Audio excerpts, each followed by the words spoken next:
What's stopping you from staying productive? Is it just a lack of discipline, attention span? Are you too busy or just too tired? The solution to all four of these is so simple with these next few steps.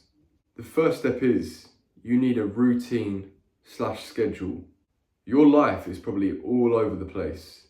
You don't know what you're doing or when you're doing it. Implementing a schedule into your life allows you to be organized and prepared, which allows you to see gaps inside of the day where you can implement productivity into the goals that you want to be achieving.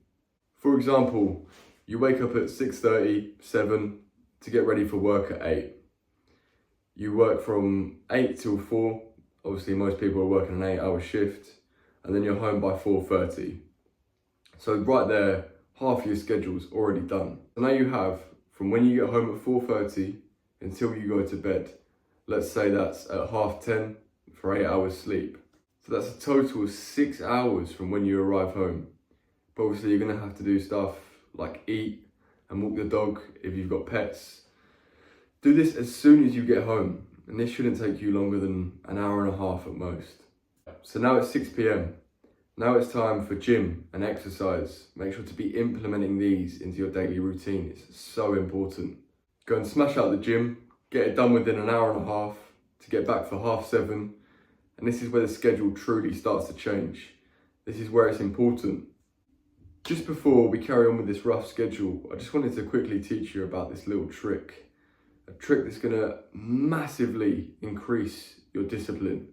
This trick is called the 1% decision. You may have heard about it before. I've spoke about it in some of my previous videos. So I'll roughly go over what this 1% decision is now. I don't want to go too deep into it, but if you want a more detailed explanation, make sure to just drop back, watch one of my older videos on it, and it will give a bit more of a detailed explanation.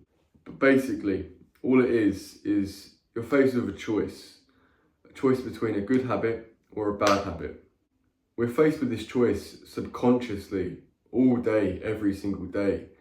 But what we have to try and do is bring that question from our subconscious to our conscious brain and proceed to ask ourselves the question, is this habit going to put me 1% forward in life or 1% back? But most of the time, if we leave the question in our subconscious brain and that answers it for us, we're going to pick the bad habit because this supplies more of a instant gratification, that instant pleasure feeling. But if you can teach yourself to bring it to the conscious, you're going to make the right decision, pick the good habit, and make your life go 1% forward. Right, so now that you know that, let's finish this rough sketch of a schedule for you. It's 7:30, you've just got home from the gym, you'll be hungry, so you're going to want to eat again. So what you want to make sure to do is when you've eaten previously in the day, make double of what you were going to eat and save some for later, which you can quickly heat up and eat. This will save you a tremendous amount of time. To get back from the gym and to heat this up and eat shouldn't take you more than half an hour. So now it's 8 o'clock. So it's 2.5 hours before you go to bed. And how would you normally spend this time? Usually scrolling, watching TV, just winding down for bed, right? But this is where that 1% decision comes in. Instead of scrolling for an hour, read instead. Instead of watching TV, be productive and work towards your goals. It doesn't matter if you've had a long day or if you're too tired. We all have them days. But just push through and be disciplined. I guarantee you, if you spend this 2 hours before bed being productive, you're just going to go to bed feeling powerful and fulfilled, feeling like you can take on anything. And you'll feel this way because you're working towards yourself and you're not consuming mindless content that people have made for you. It makes you feel in control of your life and not dictated by your subconscious habits. Make sure you bring it to your conscious brain and take control of your life today. Anyways, I hope you gained some value from that video. Let me know what you think in the comments. Thank you so much for watching. I really hope you enjoyed. My name's Ethan Barrow and I'll see you in the next one.